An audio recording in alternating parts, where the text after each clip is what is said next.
Hello, I'm with Barrie Trower, the renowned British physicist and microwave weapons expert, who has, in the course of a very long and very varied career, worked with the British Royal Navy and the British Secret Service, and is the leading world expert on microwave radiation.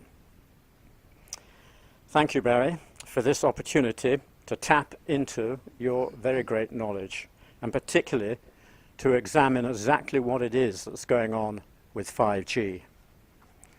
And to launch straight into that question, I would like to ask you the following. As I understand it, with 5G, we are faced by a quite extraordinary increase in intensity of electromagnetic microwave transmissions when compared with the already dangerous 2, 3, and 4G levels that make up the current Wi-Fi and cell phone electro-smog fields. Can you explain, in short, the main difference between, say, 3G, 4G, and 5G? 5G has a higher frequency. You will need a transmitter every 150 meters, which is virtually on every lamppost or every tree. 5G has been shown in very recent history to be particularly more dangerous, even in areas where it has been set up. In one report around a transmitter, they found around 100 birds had died. In another transmitter, they found cattle that had died. It is a particularly dangerous frequency because of its high resonance. What I'm saying is that mathematically it is so complex that nobody can actually predict the harm it's going to cause. Even the people who have made it can't predict the harm it's going to cause. Mathematically, it is a nightmare. One thing that interests me is that the upper end of the 5G scale is actually so close to the new weapons frequency. There is a new weapon which its nickname is the Growler. It can be sent from aeroplanes or vehicles. And the Growler is used to destroy the neurological and physiological systems in the body very, very quickly. This is used for crowd control. Crowd control, or if you have an enemy, or so in one hand you have the industry saying that, well, they won't say it's safe, they will say we have not found any harm. But on the other hand, it is being used as a weapon, and of course the two are incompatible. You can't have something which you can show to pregnant women or children and allow them to use it, and in another use it for crowd control. And to say that the powers are different is absolute rubbish, because with all microwaves, a long low dose can be equally, even more dangerous than a short high dose. So 5G is a nightmare. Already we are getting instances of, I think it's 70% less production of fruit, 60% decrease in insects that pollinate trees. it is suspected of already killing cattle and birds, as I've said. But the main problem, as I see it, and it isn't 5G, it is with the other Gs as well, but 5G is going to be much worse because it's going to blend in with the Wi-Fi. And Wi-Fi is a known, proven, and used weapons frequency. Shall I just carry on? Yes, Okay. This is quite a long question, but it's very important for Poland. I'll leave the weapons out for a minute. The problem that, as I see it, for Poland and countries that have huge forests, it is known and documented that, especially with 5G added into Wi-Fi, but with Wi-Fi on its own, 5G is going to make this worse. It is known and documented that in 3 generations of humans, only 1 in 8 children can expect to be born healthy. 1 in 8, if at all. It is published that with plants and animals, depending on the reproductive cycle, some species will be totally extinct within 5 generations. That's been published. So what you have is the total destruction and loss of Poland, without a shadow of a doubt. That is published, and it is provable. And one of the other main problems, which is going to carry on, people underestimate how clever and how useful trees are. Now, trees communicate with each other via their roots within the soil. They join roots, they help feed each other. If one tree cannot get enough sugars, they will help photosynthesize the others. They also help control the microorganisms in the soil. Trees also take out a lot of carbon dioxide from the air, and trees do not like microwaves. And you will find the resistance of trees going down as soon as you microwave them. But the other thing is, and not a lot of people appreciate this, if you have inland fish or fish in huge lakes or inland fish, around 70% of a fish is tree. People find that hard to believe because the trees shred their leaves, they go into the streams, they are acted on by microorganisms, they wash down into the water, the microorganisms feed other microorganisms, you start the food web, the fish feed off that, and in fact 70% of a fish is actually tree, from a tree, through the food web. Now, if you destroy the trees, you destroy the fish and the ground soil. But it gets even worse. When you have long, hot summers, trees produce a chemical of molecules which go into the sky. These molecules blend with water vapor in the air, which form larger molecules. And they actually form very whispery, small, loose-fitting clouds. But a whole forest will do this all at once. How the trees communicate isn't known.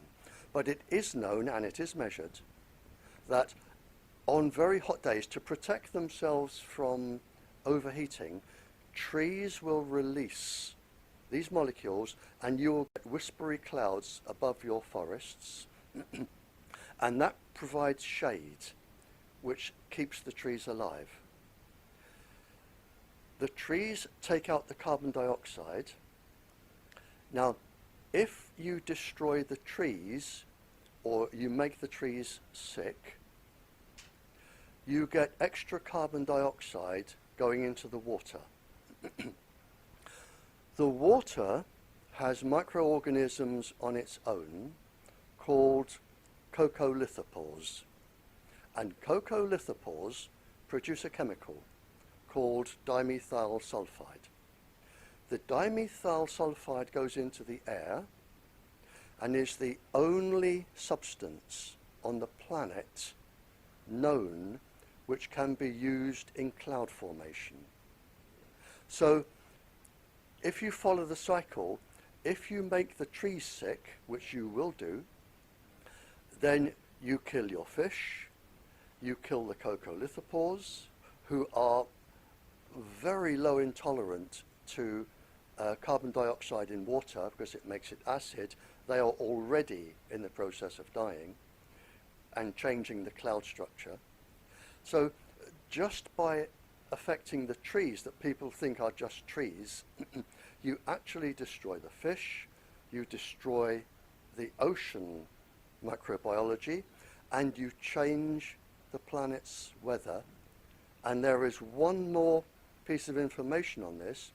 It has been found and published, and I did have it explained to me by a professor sitting where you were a few months ago, but I couldn't understand what he was saying.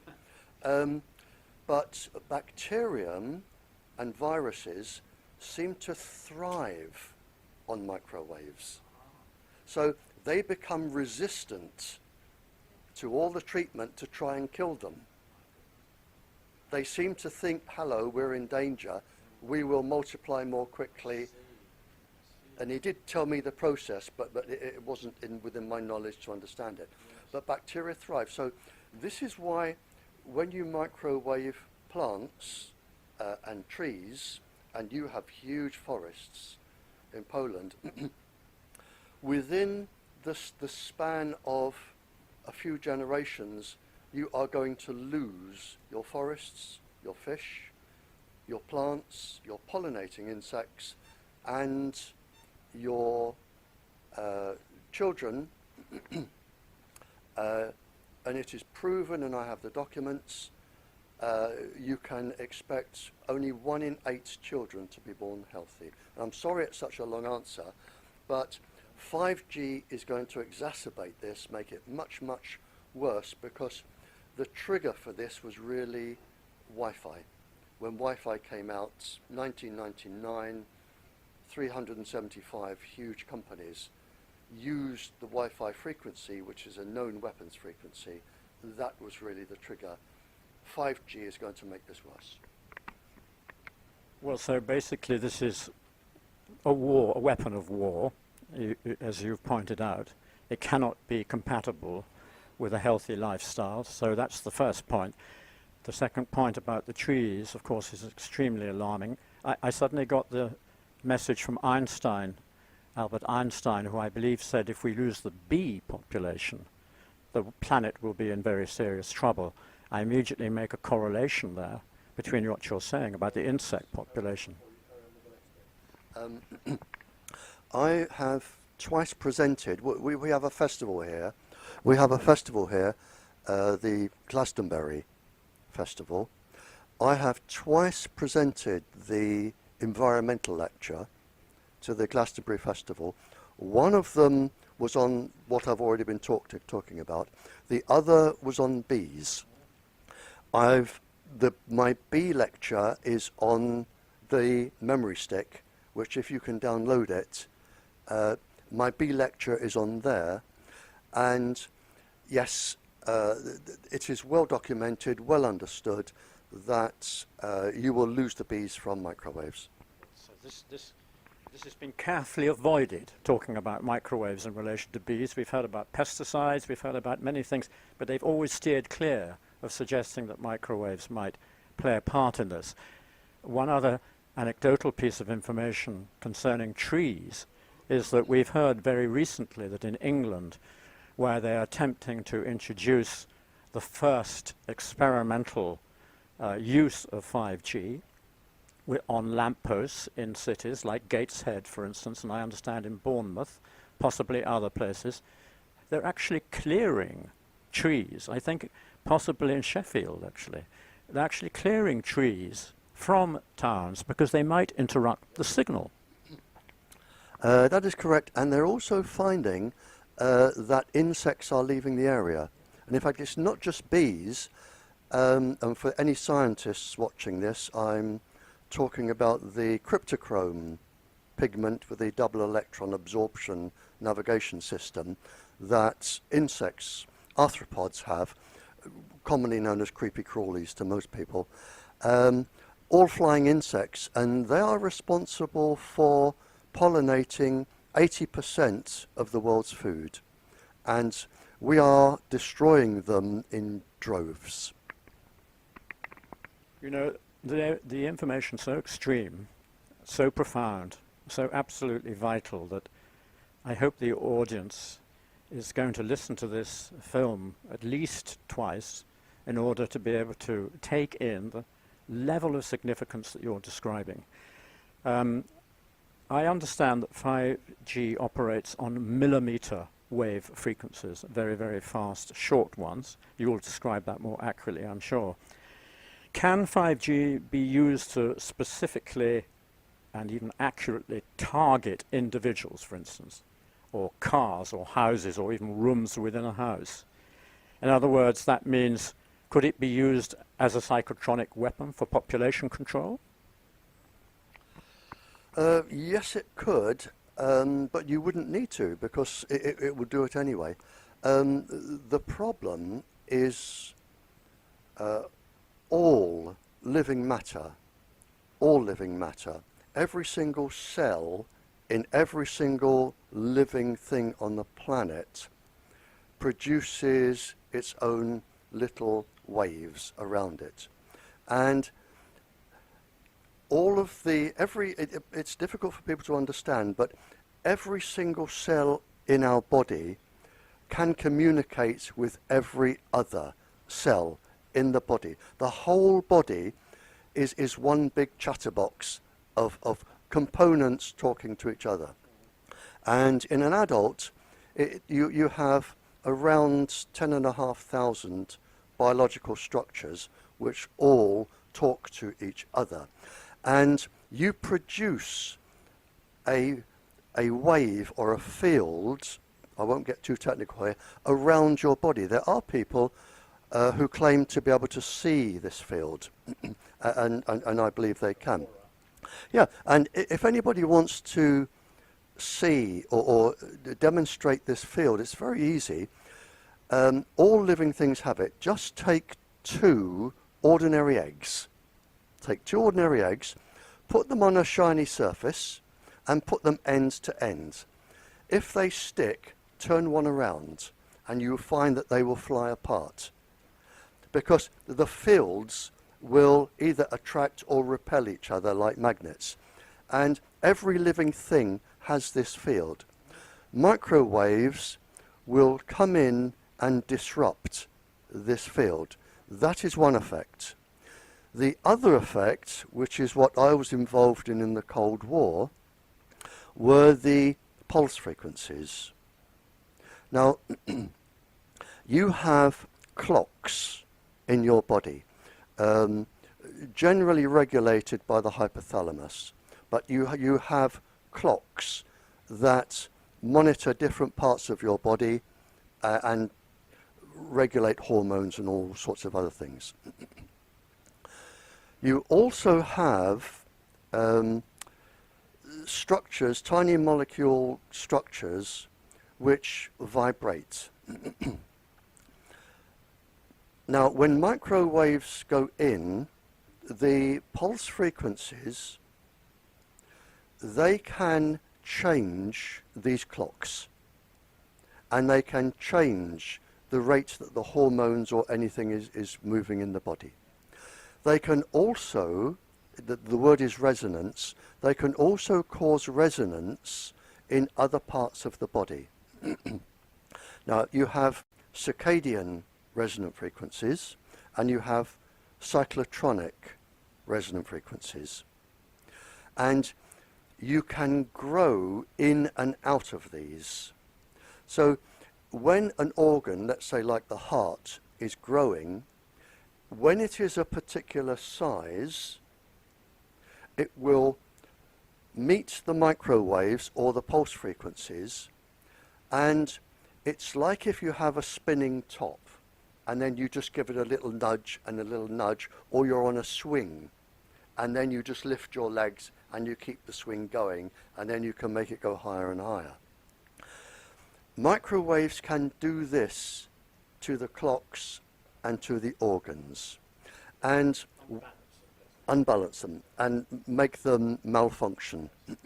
Now, you can grow into this and you can grow out as the organ or the body or the cell changes size.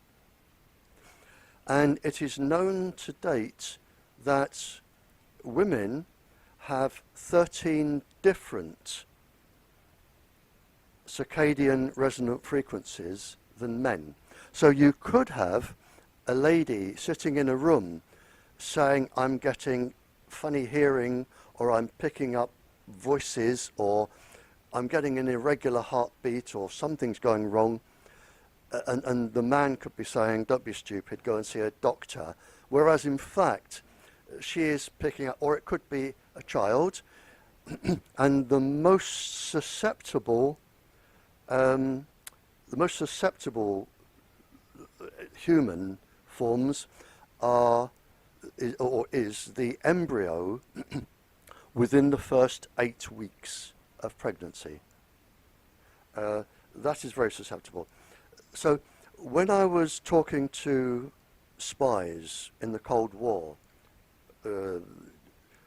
for the years I did it, the spies that were using microwaves as weapons, I made a list of probably 30 or 40 frequencies that were known and used in the Cold War, mostly by the Soviets and the Americans, although we did as well, to cause cancer, neurological illnesses, drive people to commit suicide, breast cancer, that sort of thing. I had a list of 30 or 40 pulse frequencies which I collected from spies that would cause probably 50 or 60 neurological and physiological illnesses to the point of death. And several people have published this, the illnesses. I published the pulse frequencies. Today, I think the list stands at 750 pulse frequencies. 5G will make that much, much more. But it's not 750 where you get this or this. It is 750 factorial mathematically. That means you can have the effects of number 1 multiplied by the effects of number 2, number 3, right through 750. And some people who are electrosensitive and are having this affect them instantly, the symptoms are exactly the same as lead arsenide poisoning. You really just want to lay down and die. That is it. You really don't have the energy to move. And it is possible to change neurological structures and make people suicidal. And this is done both deliberately and accidentally. You will find around some transmitters, depending on what pulse frequencies they use, and they keep them secret, depending on what pulse frequencies, you will find mass suicides around some transmitters, 8 different types of cancers around others. You will find lots of varying symptoms, which are all known and predicted. But for the industry, for whatever reason, it is worth I think it now stands at it's 17, I was told $17 trillion that it's now worth. And it's worth losing up to 60% of the population for this amount of money. And it's as simple as that, really. And I have a document that actually says that people must be deceived to and the wording is people must really be deceived, although they've used slightly different wording, by saying you select a safety level that cannot be challenged in court when people die. And the actual wording is to protect industrial output, profit. So the whole list of illnesses, birth defects, stillbirths, miscarriages, they're all there.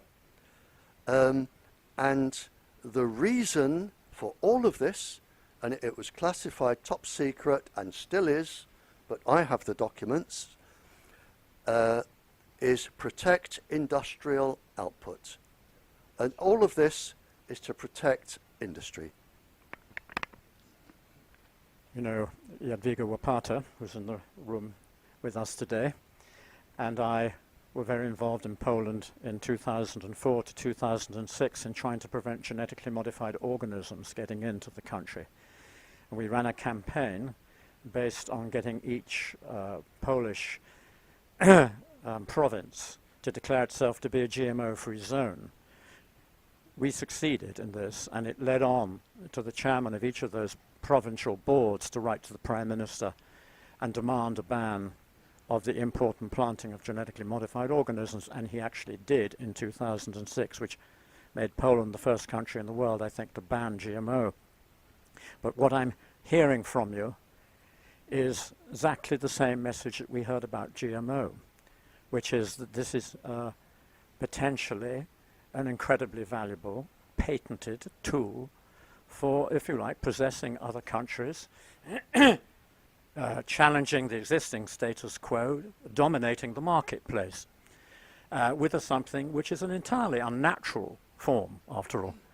So, as a further point to what you're actually saying already, would it be possible, for instance, to generate an artificial epidemic using 5G if you chose to do so?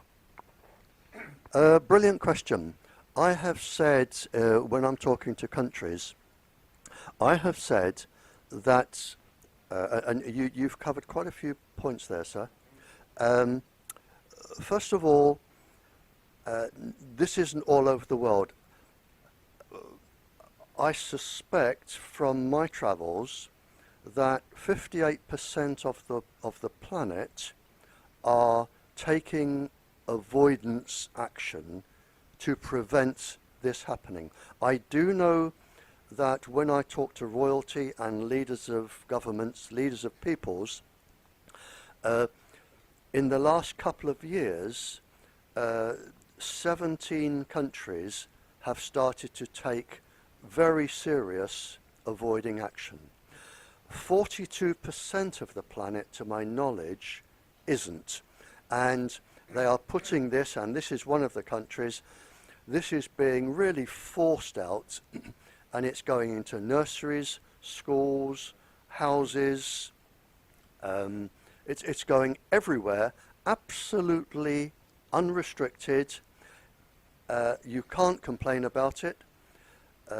It's just going up 42% of the planet. So you do have an imbalance. And I have said, to answer your question, when you look at we know the uterus can absorb 20% more radiation plus than the rest of the body because of the moisture content.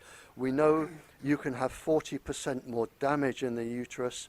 We know that the uterus does not have they're called protein 53 and the nuclear core complex. The uterus does not have the immune system that adults have for defense against this.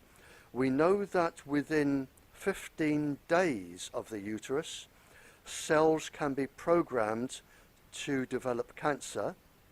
We know microwaves can produce cells to develop cancer, and I can run through the whole process. we know that the thymus gland, within the first 8 weeks of the uterus, can be destroyed, and the thymus is needed to develop the child's immune system up to adolescence. So, and we know it's been published. I saw the publication in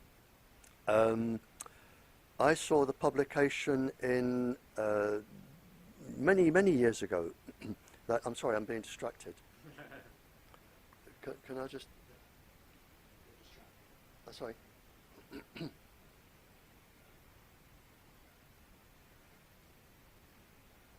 Sorry, I was being distracted. I read a paper that ladies who were exposed to a dose that an ordinary school child can get today in a hospital using a diathermy machine which used the microwave, the Wi-Fi frequency, and the machine malfunctioned, and the hospital staff from there, 47.7% of the staff had miscarriages in the first, I think it was 7 weeks of pregnancy.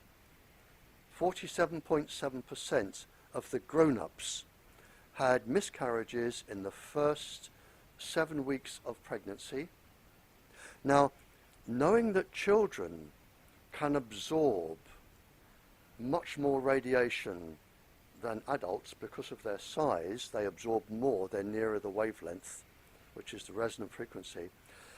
If you do the calculations, the 47% can become 67.7% of children having birth defects. And this is just from background, and this was published by the World Health Organization first. Recently, the European Academy for Environmental Medicine came up with a 48%, whereas I said 47.7 from the World Health Organization.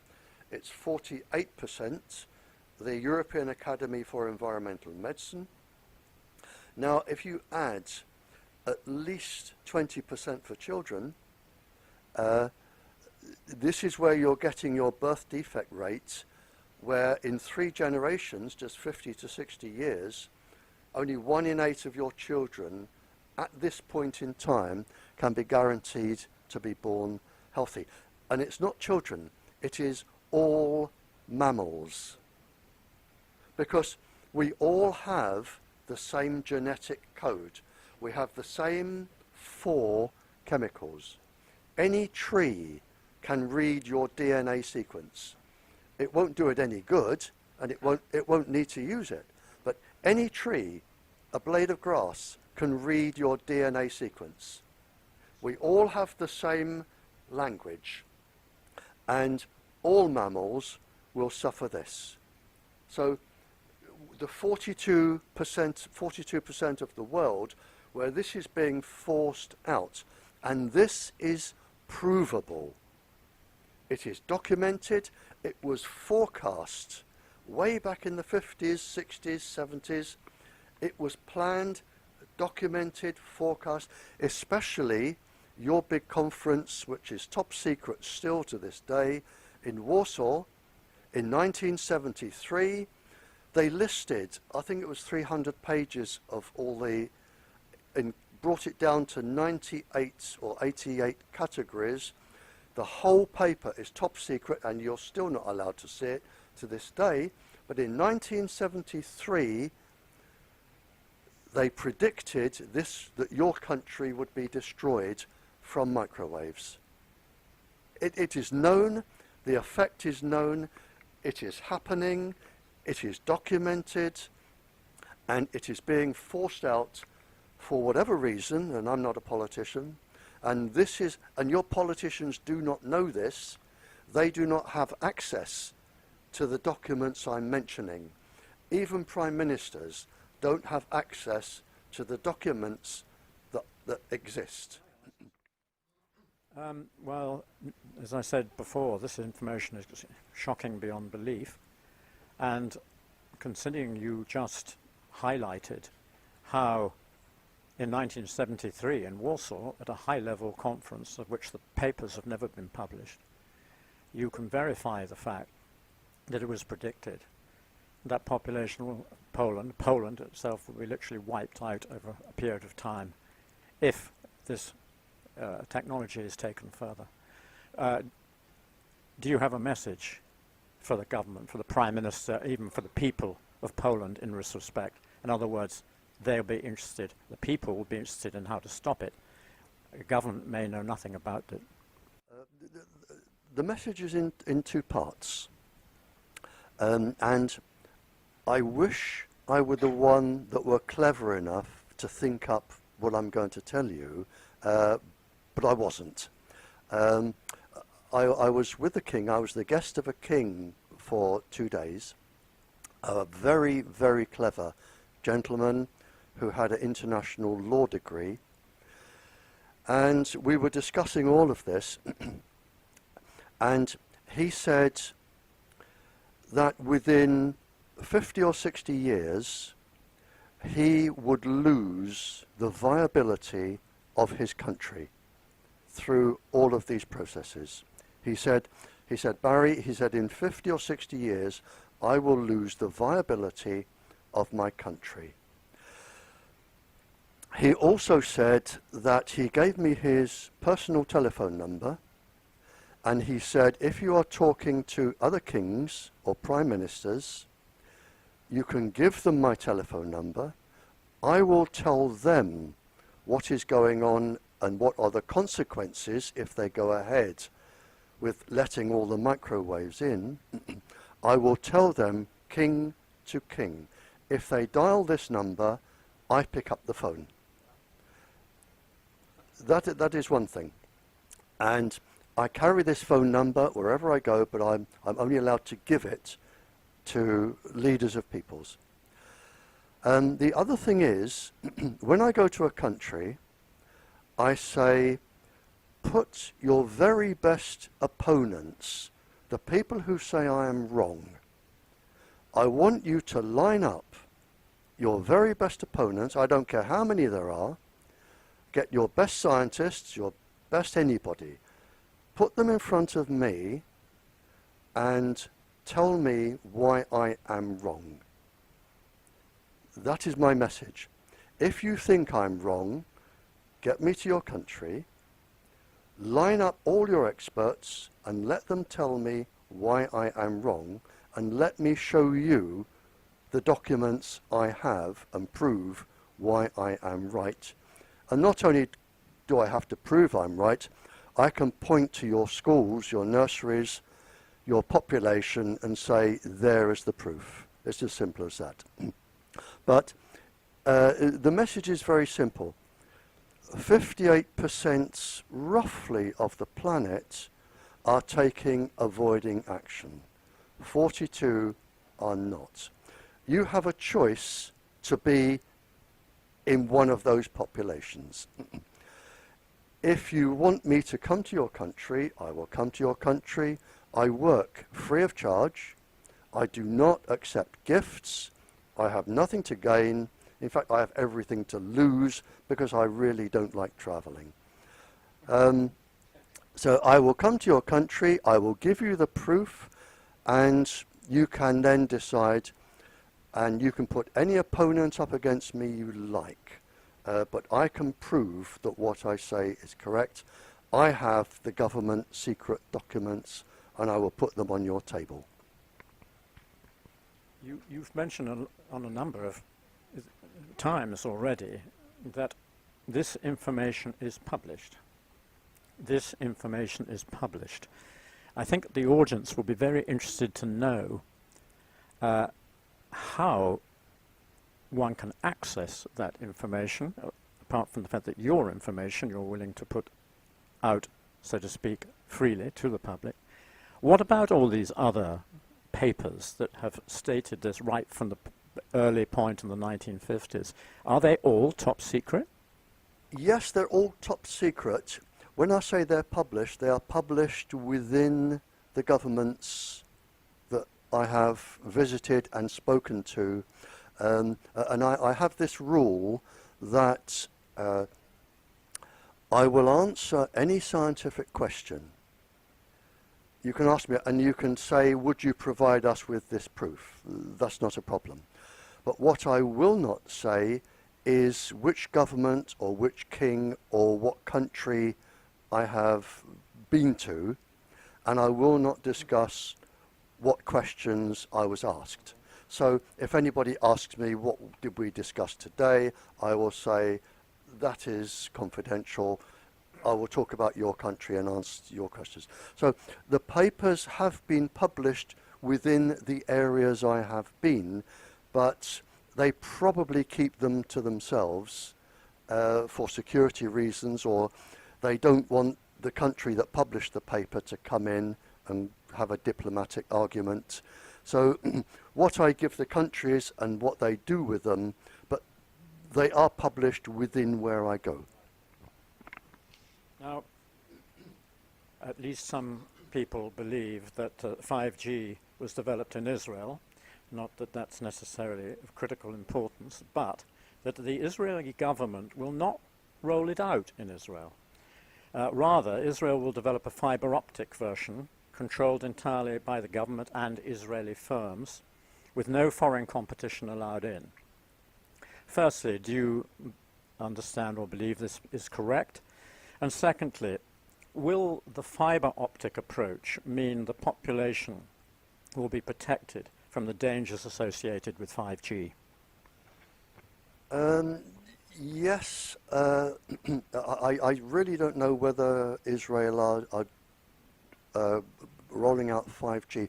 I do know because it is published in the international papers in open court that Israel are taking strenuous measures to protect nurseries, nursing homes, schools, libraries, kindergartens, children, that they are taking strenuous measures to protect their population.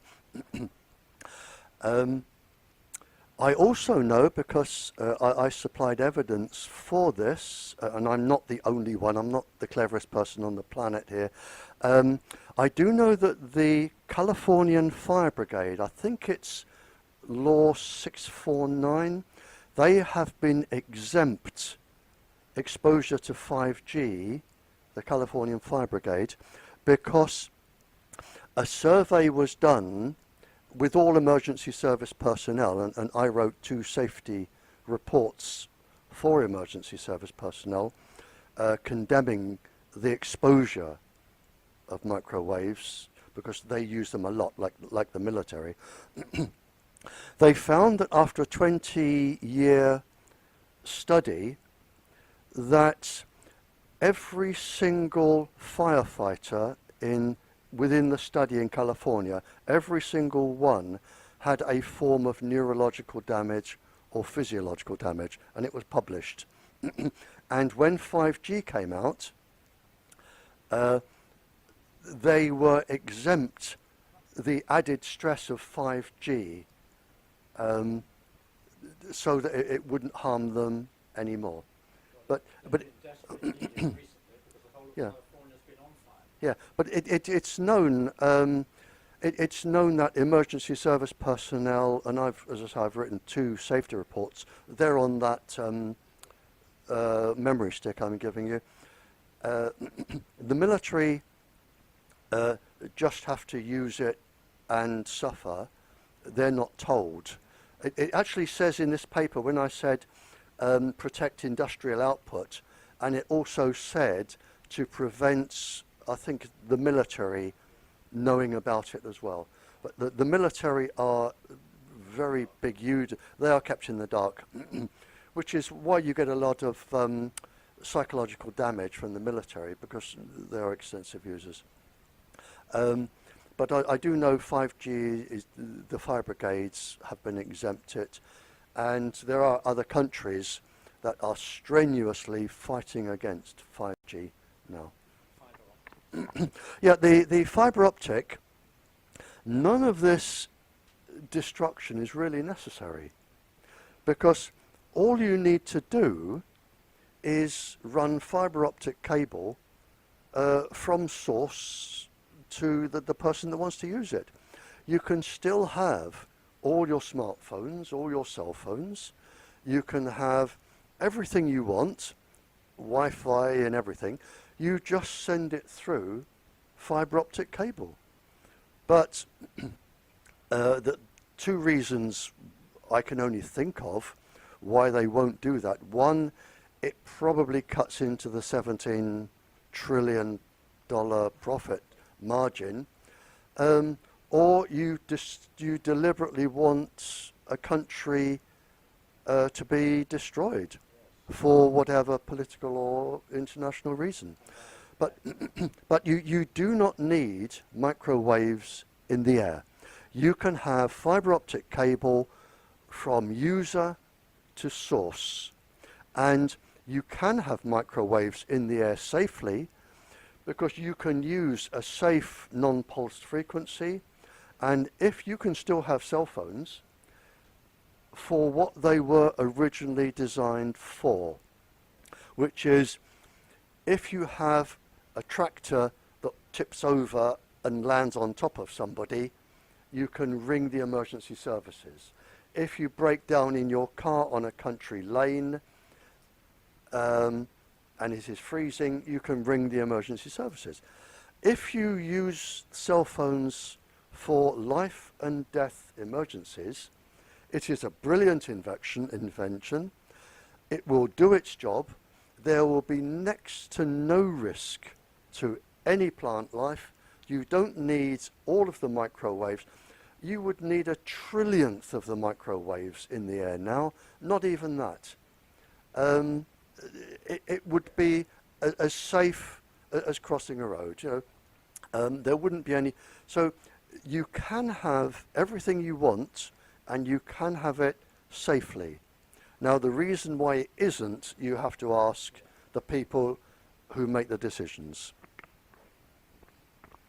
When one is travelling these days, and one doesn't have to be even travelling, one could be walking around in a city or anywhere, you find people nervously operating their cell phone or smartphones or whatever they happen to have, tablets, etc., as though if they ever lost this piece of equipment, they'd been in a state of total panic. How do you see this? In other words, what I'm suggesting is it's already become a form of epidemic, a quite literal form of epidemic, that total and utter reliance on this piece of equipment. Very good question. There are two answers here. The first is it has been measured on public transport that you can be as much as 3,000 times above any safety limit. 3,000 times. Now, if you think about the driver, or a conductor, or a pregnant lady, or a child, and some of these journeys can be quite long. That is not a good thing. Sorry, what was the second part of the question? Basically, almost like an epidemic. Yeah, it is known, and it has been known since the Cold War, because I was involved in it.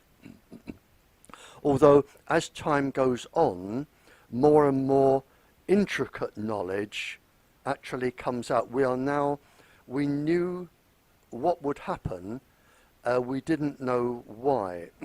But now I'm reading papers on the brain and giving interviews, and now we know why. And this will surprise you that the phenomenon that I'm actually talking about was actually first published and written about in 64 BC. That is not new. In 64 BC, a Greek living in Egypt by the name of Ptolemy, spelled with a P, He, a very famous scientist, and his work is still used today.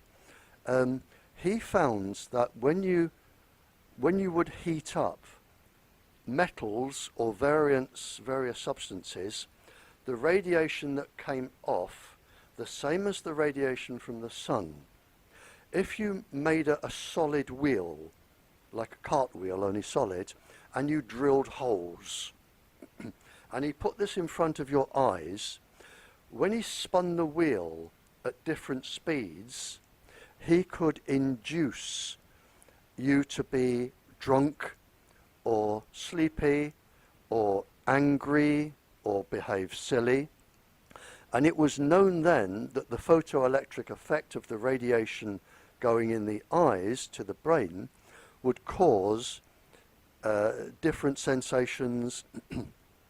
In fact, a gentleman scientist from, I think, Yale University, that then went back to Spain, Jose Delgado, he'd worked on this and developed these pulses in the brain, and he actually said that any moods or behavior traits could be induced. And he could make women become sexually romantic. You can, one of the pulse frequencies will cause sexual aggression. It will cause you to commit suicide. And you get, even if you watch television, you will have a warning that says, if you suffer from photosensitive epilepsy, don't watch this, because there is a feedback loop in the brain that will trigger one form of epilepsy from this. And you can induce chemicals in the brain, and I won't run through all the names of them, but you can induce chemicals in the brain by the pulse frequencies coming in.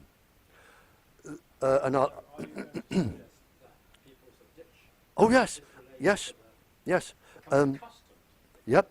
The chemicals which can be induced in the brain produce the same effects.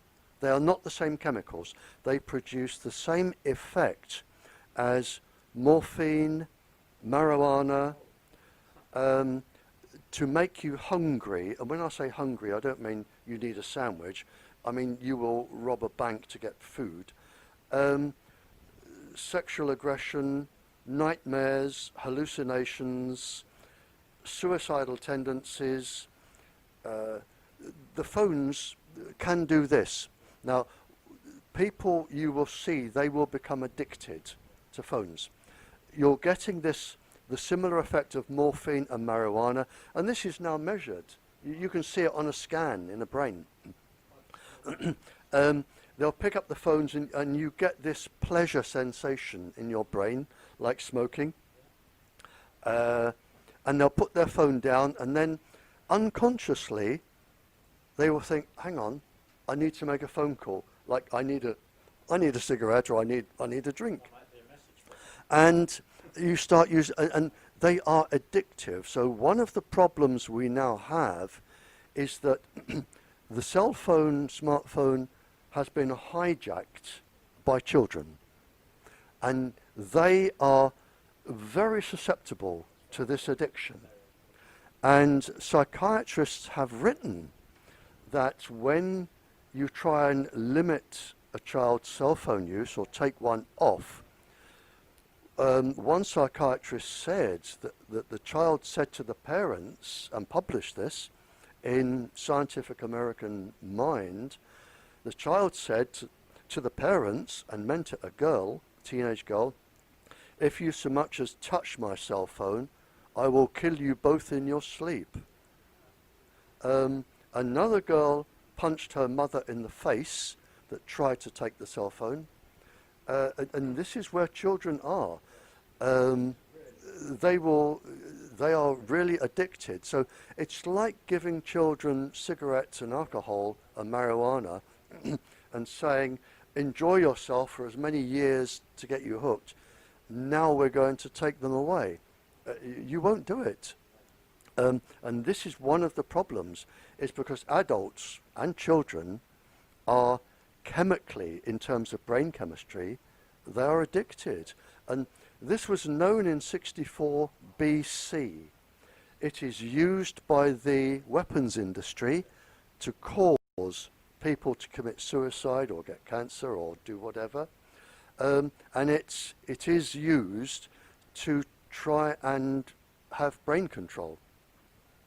So, and it's well known. Absolutely extraordinarily important information, Barrie. And we're going to ask a follow-up question to that. 5G is said to operate at pulse frequencies used by US security for intense crowd control. And that's going on a lot nowadays, as you've noticed, to try and keep people from ever making serious progress, any type of rebellion, you might say. Would you like to comment on that? Oh yes, the 5G, it's just above the top frequency of 5G is around 78 gigahertz. What's known as the growler, that comes in at around 90 gigahertz, which electronically and brain speaking is really no difference. The growler, I have known it to be tested on special service, military special service people, and it sort of brought them to their knees in seconds. It is for crowd control, which will cause severe neurological and physiological damage, which could be permanent, that could induce cancer, could induce any brain abnormality. And it is a weapon, and this is why I'm saying, well, if you've got a weapon here, giving a lower frequency doesn't mean that this is safe. It means it can be used as the same, only if it is a lower power. It will take longer. That's all. You can't have it both ways. But yes, it is used. It is known as the growler. It is made for firing or beaming from aircrafts. It can be used from vehicles. And it is the latest for crowd control. Now, in the rollout planned for 5G in the next 2 years, 1919, 1920, under, I believe, a title of something like Starlink, the gentleman called Elon Musk, who is one of the developers of the electric car, has brought a consortium of very big businesses together to launch an incredible number of satellites. Within 2 years, as I understand it, 20,000 satellites are supposed to be launched, which are going to cover the entire planet. As they say, every square inch of the Earth will be able to be under the effect, under the administration of these satellites, and they'll be able to absorb all the information that's going on anywhere, target any place on Earth. Aside from the fact of the pollution caused by trying to launch all these satellites, the kerosene, etc., what is it about the satellite factor that plays into the 5G, what we're going to see on lampposts, these boxes which send the signal to and fro to people's smartphones, the Internet of Everything, as it's now called? What role does the satellite play in connection with that? This is something, I think, quite technical but important for people to understand. There are many things. First of all, it isn't 20,000. It may be 20,000 satellites, but the actual number of transmitters going up is well over 250,000. It is high-level satellites, low-level satellites, drones, which will be solar-powered and just go round and round and round forever, and balloons, which will be solar-powered. The number, and I talk to military people around the world, the number is well over 250,000. For countries which allow it above them, and it's not going to be all of the countries, the people running the satellites will be able to, not that they will, but they will be able to control populations. They will be able to monitor every single piece of data that is being transferred around the country, and there will not be a single government or person's secret that can be kept secret. They can target any organisation, any city, any type of block they want to. They can target any sports activity, any government activity. You can control thinking processes, and the information can be sold to people who want to buy it. There are lots of people who want to buy secrets. There are lots of advertising companies who want to buy things. The information can be sold. So it could be used, whatever your imagination can think up, there will be a way to use it. And once it's in the air, you can't, if 5G is on a lamppost, you can climb up and turn it off. If it's on a big tower, you can knock the tower down, as some countries are actually doing. You can take them down. But if it's on a satellite, how are you going to find out where it is? How are you going to track the drone or the balloon? How are you going to see it? And how are you going to cut out, it's like the Sky television. How are you actually going to cover that much ground if you wanted to block the waves? You know, you couldn't. Once it's up and it's up, it stays up, and then whoever is controlling it will have absolute full control over that country. Well, just to mention three names: the Boeing Corporation, Google, and Richard Branson's airline, Virgin Airlines, are just three of about 20 consortiums that are pumping vast amounts of money into this. Yeah, one thing is that the people doing this may be innocent. For instance, you can buy a cell phone, and the company selling it to you may be legitimate. What they don't know is that up to 30 countries make the components for a cell phone, and one of the countries could put in a trigger that says, we will now listen to everything you're saying, and nobody else will be able to pick it up. Another could put in other devices that will talk to other cell phones. So you could have a trigger in the device. Richard Branson could be told, we're doing this, it will help humanity, we're doing this. But the people making it will say, okay, but we're also going to put in this and this and this and this, and we can activate it from another satellite. You won't even know it's there. You won't even know it's activated. And people with cell phones now probably don't know that even if it is turned off, it can be activated. If it's got a camera, they can listen to and watch. And this was designed for business meetings, for bankers to listen in, which is why when bankers have meetings now, all the cell phones are locked in a safe.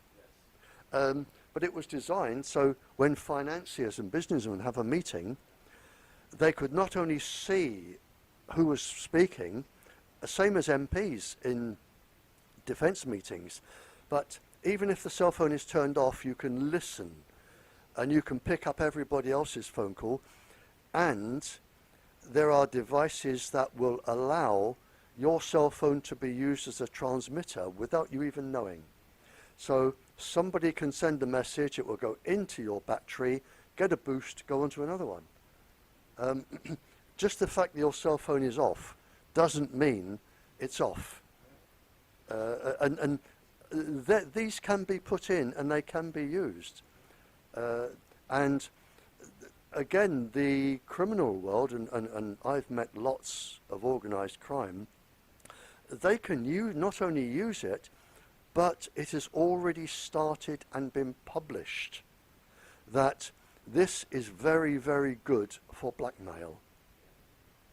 very good for blackmail. And people are being told, and we've had our health service hacked, where the hackers said, we will publish everybody's medical reports on the internet, and you're talking about people with AIDS or psychological, you know, unless you pay us a certain amount of money. We've had our health service hacked. And recently there was a website where people could send in their sexual preferences. They were blackmailed. Other websites, we've had a bank hacked just this last week, where they've said, we will give everybody's bank details unless. So, you know, once you've got access to this, and the worst thing are these smart meters, because once you get the smart meters, you have a mesh of information going all over the place from everybody, and if you hack into a smart meter, you've got everything. You can even tell when anybody is going to the toilet in any house, and you can even listen to that. So it is used, it can be used for weapons, it can be used for blackmail, it can be used for crime, it can be used for other countries' defense. And once this is up and running, you are really at the mercy of the people who have got the secret bits. But it's the people putting it up may be absolutely innocent and don't even know what they're doing. But once it's up, they've lost control. I wonder if you can tell us at least some of the names of the countries which don't want 5G. I mean, this is an extremely interesting point, because after all, if the world is going to be, so to speak, divided between those that do and those that don't, the ones that don't already have extremely good evidence for why they don't, and can be extremely influential on the ones which are in between, you might say. Right. I do know, you're into a sticky point here. I do know that the last 17, I don't know, when I go to a country, I often meet a leader of another country. The last 17 leaders that I have spoken to, I have had feedback, because they say, how can we stop this, or what can we do with this? The last 17 countries are actively now doing something, and most of their work, you have to appreciate that not even kings can take on the industry. In fact, kings are usually shareholders. Royal families, if somebody comes to your country and says this is harmless, they're radio waves, we will also get you $100 billion, and they'll sign here. What the countries don't realise, and this is a brilliant question. What the countries don't realise is when you sign here, you sign to say that if you decide to take the system out, you will pay the company all the revenue it would get had the system been there. And you are really locked in this legal loop. They say, well, look, we have signed to say, yes, we can have it taken out, but we must carry on giving the company all of the money they would have earned had it been left in. But that's not necessarily the case. And I say no. We're back to secret documents. Because if you were lied to when it went in, now you have legal grounds for stopping it, because it was lied. You were lied to. Because government documents actually predicted this, and they actually say that they will get this, and sensitive people will suffer from this, and all sorts of things will happen. It's listed and documented. The Warsaw document, the United States Defense Intelligence documents, other documents. So if you were lied to, so the last 17 countries I've been to, or not countries, the leaders, they go to their legal people. Yes, they have been lied to, the same as Poland will have been lied to. It's the only way. If they come to you and say, we're going to destroy your country and only 1 in 8 of your children is going to be born healthy, we're going to ruin your plants, you won't have any cattle left, and your food production will be zero, you're not going to sign. So you are lied to. It's as simple as that. Now, they are looking at the legal way, and they are doing it in steps. They are saying, we are taking this out of here because you didn't tell us this, and they're doing. You can't just throw everything out. But what you can do with the industry is you can start with kindergartens, nurseries, because the safety levels only apply to adults.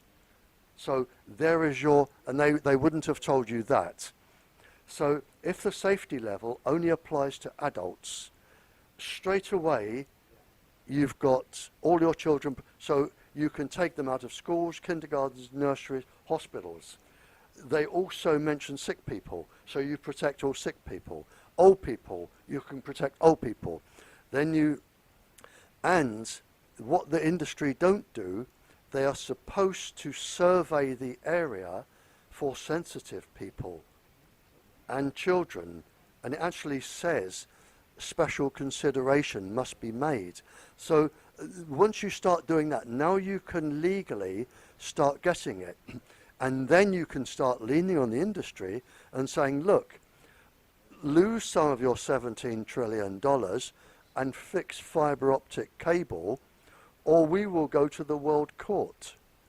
And we will, and there is a list, and I have a list of 20 people, and I know one that is already been named for who should, a solicitor has already named one person, a ringleader, to be taken to the World Court for crimes against humanity.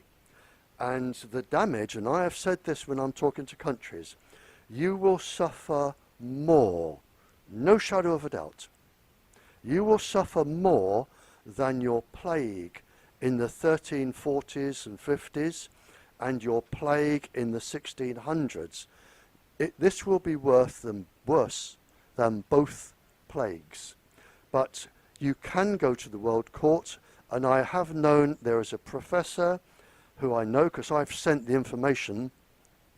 A professor went to the World Court with 5 other professors to stop this on the grounds of genocide. It is genocide. Yep, it is absolute genocide. And steps are being made to go to the World Court and name individuals. At the moment, with 42% it's being rolled out, but can I name the 17 countries? No, because it is a private conversation and they are in legal processes, and if I named it, the industry will be monitoring every word of this, and they will say, right, target this country, get your lawyers over there, and they have really good lawyers. And I went to one court case, and the first Land Rover was full of men with white wigs, or wore white wigs, and the second Land Rover was people who carried their papers for them. I mean, they turn up in force with their legal experts. So, yes, I do know the last 17 countries, yes, they are taking action, and it can be taken, and you can win, but you need a team of very good lawyers, and you need the documents I have. Well, we're getting close, I think, to the end of this session. I did have a question which it might have partially answered already, but I would like to go back to it. Actually based on a testimony you gave to United States District Court of Oregon some time back, and I'm literally copied this down because I thought it was so interesting. Yeah, I think it might. No, it's not. I'm going to read what you said. To my knowledge, this is in front of the district court in Oregon. You said, to my knowledge, microwave or radio wave sickness was first reported in August 1932 with the symptoms of severe tiredness, fatigue, fitful sleep, headaches, intolerability, and high susceptibility to infection in 1932. And now listen to this, everybody, because this is exactly what hundreds of people are reporting to us in Poland, in England, of exactly these symptoms. By 1971, the US Medical Research Institute, the NMRI, excuse me, referenced 2,300 research articles listing an excess of 120 impairments and illnesses attributed to the radio frequency and microwave radiation. So already back in 1971, you had enormous amount of evidence of the problem. So under the Freedom of Information Act, you say, extracts from the published US Defense Intelligence Agency documents confirmed NMRI research and stated, quote, if the more advanced nations of the West are strict in enforcement of stringent exposure standards, there could be unfavorable effects on industrial output and military functions. I'm going to read that again. If the more advanced nations of the West are strict in enforcement of stringent exposure standards, there could be unfavorable effects on industrial output and military functions. Absolutely correct. And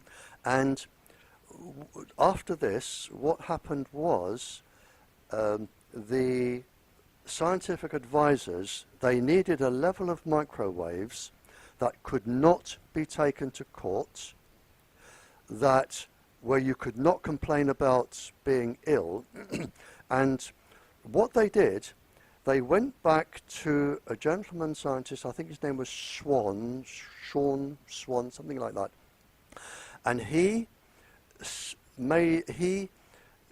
set a level based in 1953 on a particular type of radiation, and the outcome of this, which is still in force today in Poland, and 42% of the planet who are in fact dying from microwaves, they said, and this is one rule, and this is the only safety rule, in 42% of the planet, most of Europe, Australia, New Zealand, Canada, or they've changed now, but most of Europe, Australia, Canada, what they said was, and this is the only safety rule, and it takes some believing, if you do not feel too warm in 6 minutes, it is deemed safe for everybody for a lifetime's exposure of any frequency, any power. So in other words, if you do not feel too warm in 6 minutes, it is deemed safe. Now think about that. You've got a schoolroom full of Wi-Fi, and if the children do not say, this Wi-Fi is making me feel too warm, in 6 minutes it is safe for them to use from a nursery right the way through up university to the day they finish and sit in front of it. But the clever bit is that microwaves, which is how microwave ovens work, of course, microwaves cook from the inside out. Your brains do not have heat sensors inside. They're on the outside. Your body, the heat sensors are on the outside. Microwaves go inside. So what they have said is, if you do not feel too warm in 6 minutes with the sensors you do not have, it is deemed safe for life. In other words, what they have done is said, we have set a safety level that you will never ever challenge in court. And when you sign to say, I'll have this in my country, that is the safety level you are agreeing to. And they knew before that that was not safe, and it doesn't apply to children and animals and things, and this is your loophole, but this is the safety level, and that is it.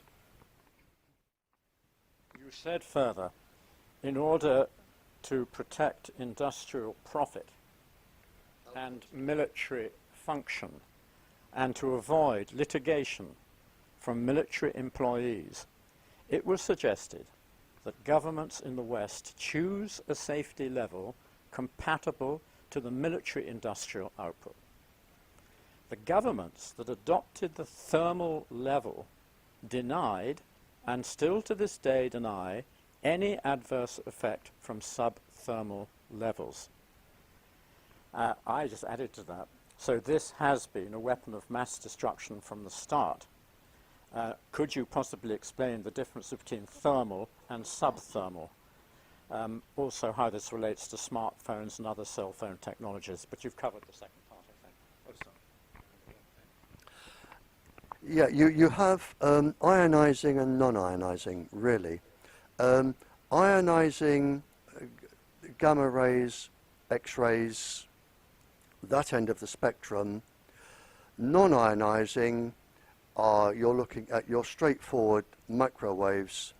Non-thermal is when you do not heat up, I need to get, I think it's heating up 1 kilogram of body mass within 6 minutes by 1 degree. It's based on that. Yep. Yep. When people put a mobile phone to their ears, they talk about feeling warm. Now, is that connected with this issue? Misunderstood, I think, that. People thought that was the problem. They didn't realize it was a whole other level. No, we're talking about whole body radiation, but in fact different areas of the body have different thermal levels. When you put the phone to your ear and your ear feels warm, in fact, to show how dangerous this thermal or below thermal level is, all of the cell phones, all of the transmitters, the military, everybody, it is all given the below thermal level. So none of it should cause a kilogram of your body mass to heat up in 6 minutes by 1 degree, basically. It is all below thermal. Everything you use is below thermal. What they have not told you is that when you put the cell phone to your ear, and in fact, if you look at the safety guide that comes with cell phones, it says, do not hold it next to the skin. When you hold it and you feel warm, in fact, they're wrong, because it is known and has been known that when you warm your skin by 0.6 of 1 degree, which is basically a half of 1 degree, when your cells heat up by 0.6 of 1 degree, what are known as the heat shock proteins come into access. The cell realizes it is in danger and starts a mechanism like a scaffold around the cell to protect it. But it can also protect then cancer cells.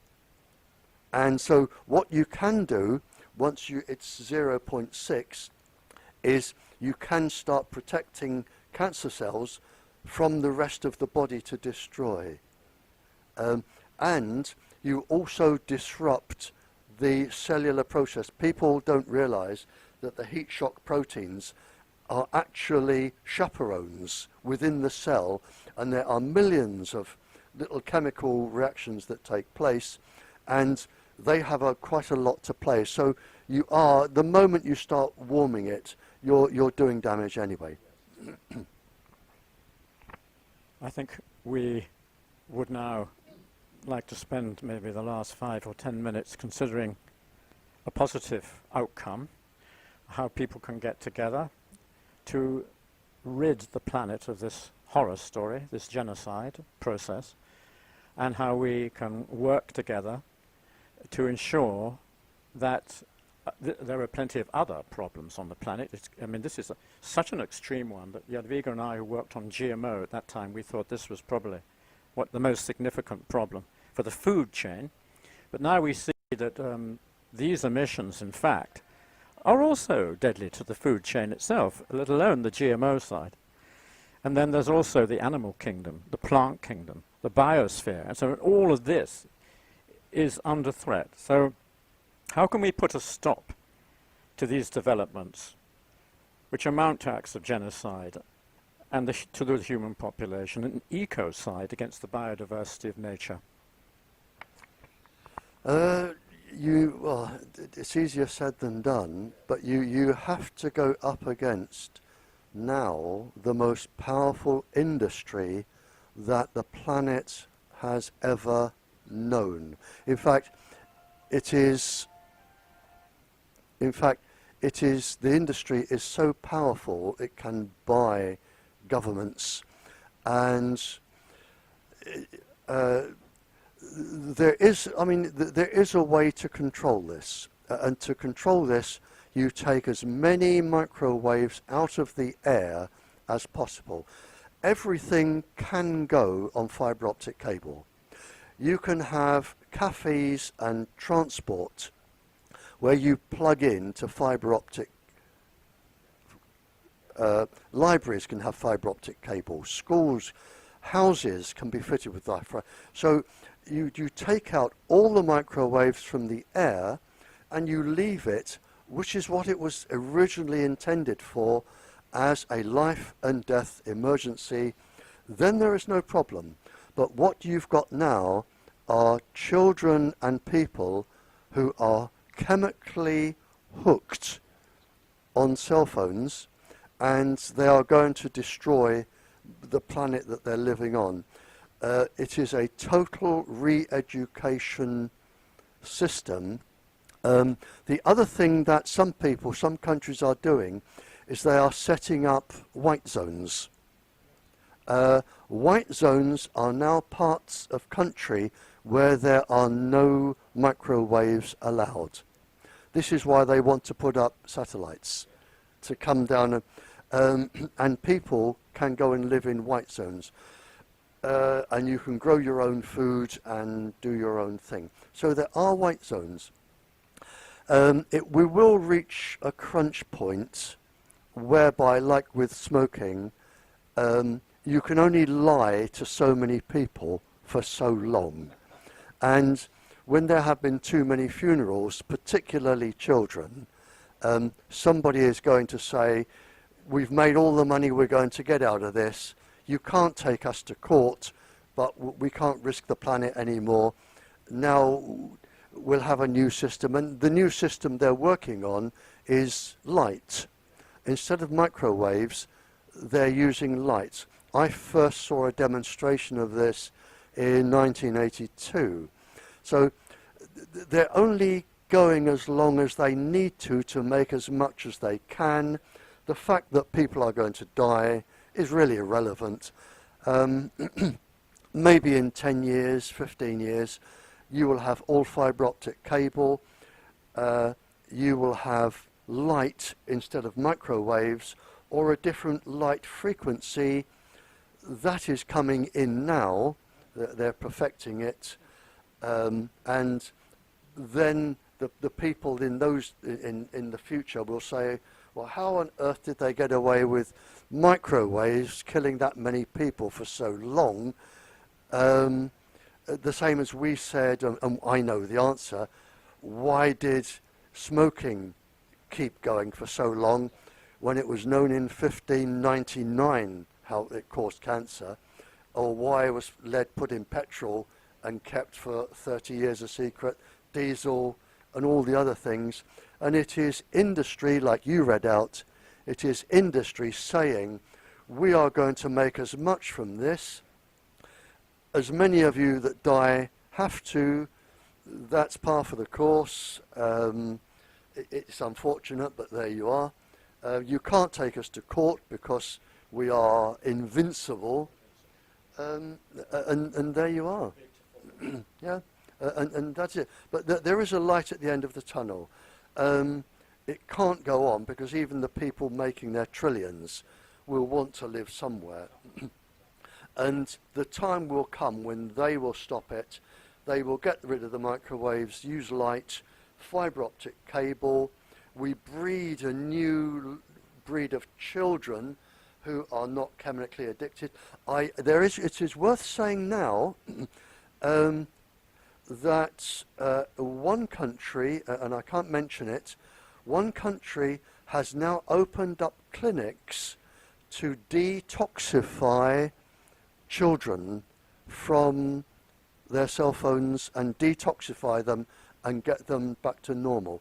So in the world, and it is a big country, and the clinics are right across the country, they are now detoxifying children.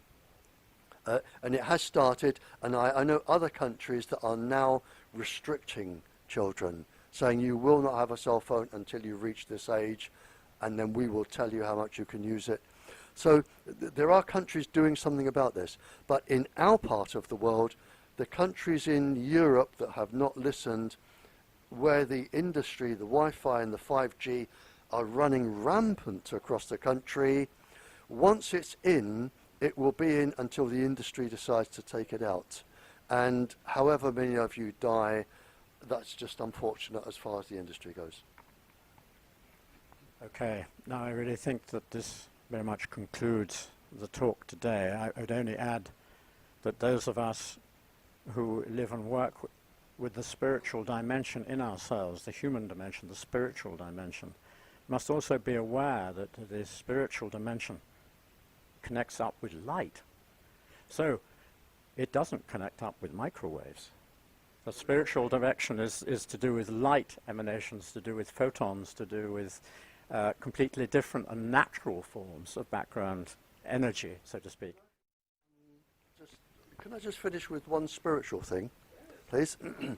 During one legal case, just about 2 or 3 minutes, okay?